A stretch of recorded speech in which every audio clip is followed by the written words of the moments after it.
Armadillo officinalis. What do I think of keeping these isopods?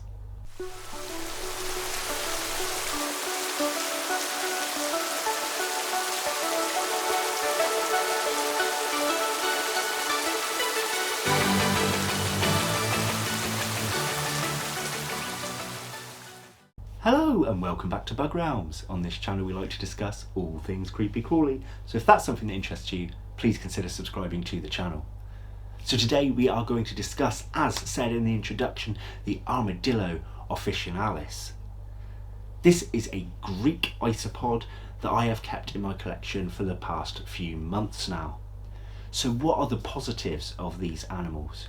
Well, I've got to say they are incredibly interesting by the fact that they roll into a really tight ball.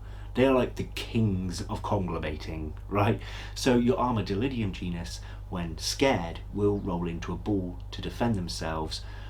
The Armadillo genus will roll into a tighter ball and for much, much longer. Now, it has also been said that these guys actually make a little sound when they are scared as well, but it's not something that I have actually witnessed. However, if you've got a little chirping or hissing isopod, that's pretty damn funky, right? So if you've got some at home, let me know in the comments below. Have you heard this noise that I've read about but never witnessed? I'm really interested to read your comments on that. But this tight ball thing is literally the best thing, in my opinion, about this species. They're not even scared sometimes, in my opinion, when they're in a ball. I can pick up that enclosure, lift up a bit of bark where they would feel perfectly safe when they are already in a ball. I think I spend 90% of my time looking at them and they are just these solid little balls all the time.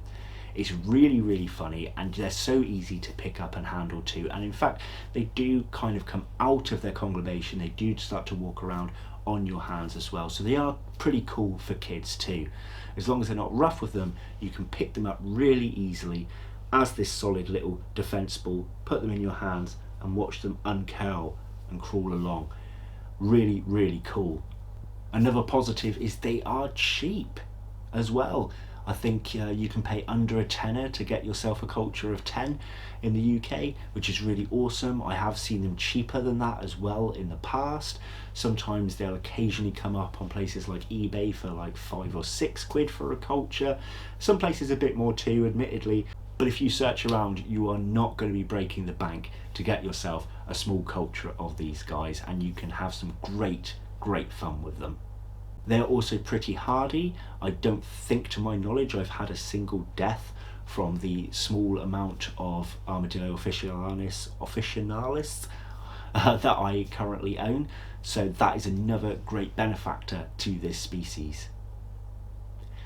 But we do unfortunately have to move on to a negative.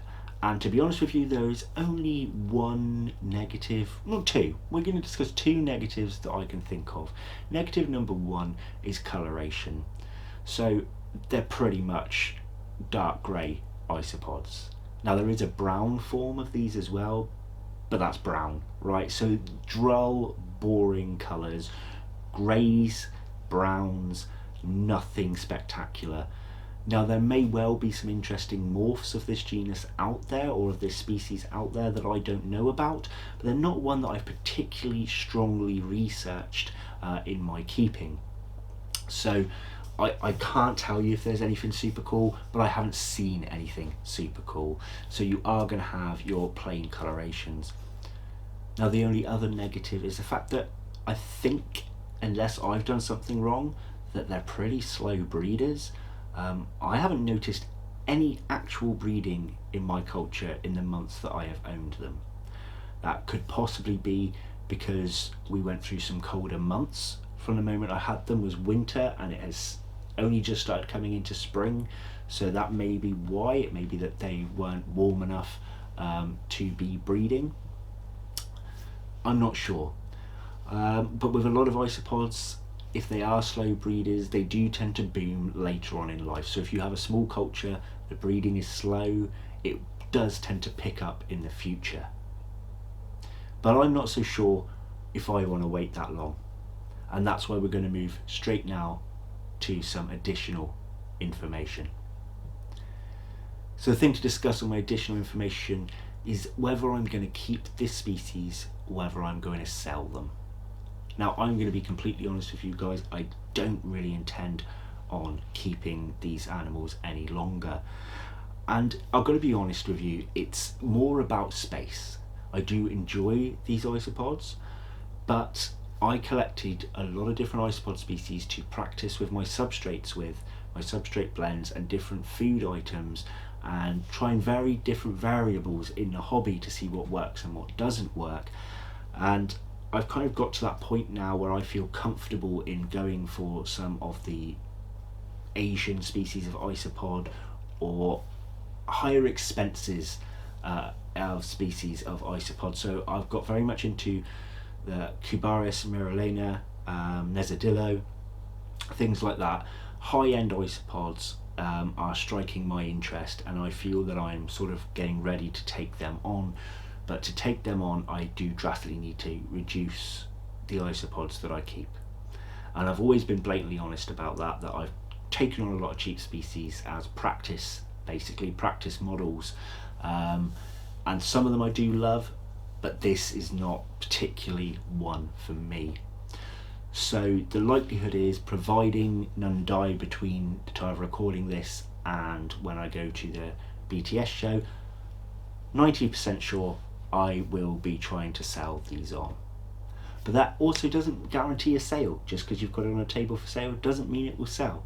So I may well be keeping this species after all. But if you're really interested in them, you're going to BTS, there will only be one batch of them, and it will be the batch that I currently have that'll be going for sale on the table. So if you want them, you'll have to grab them pretty quick, and they're not going to be going at a high price either.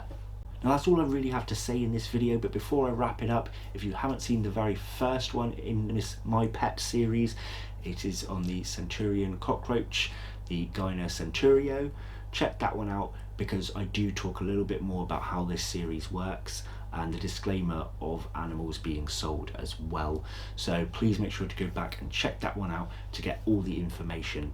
Now these videos are going to be fairly short, ladies and gentlemen, but hopefully I'll be popping out 2 a week, so at least you can combine those two, and the length of 2 videos put together will probably work out to the same as what one would be per week anyway.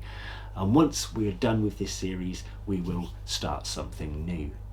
Now there will be breaks in this series too, when I'm actually going to be talking about things that I really want to film, like BTS pickups for example, or BTS show footage, or enclosure designs and things like that, any unboxings. So there will be normal videos chucked in between too, so please don't just panic that you're only going to get these.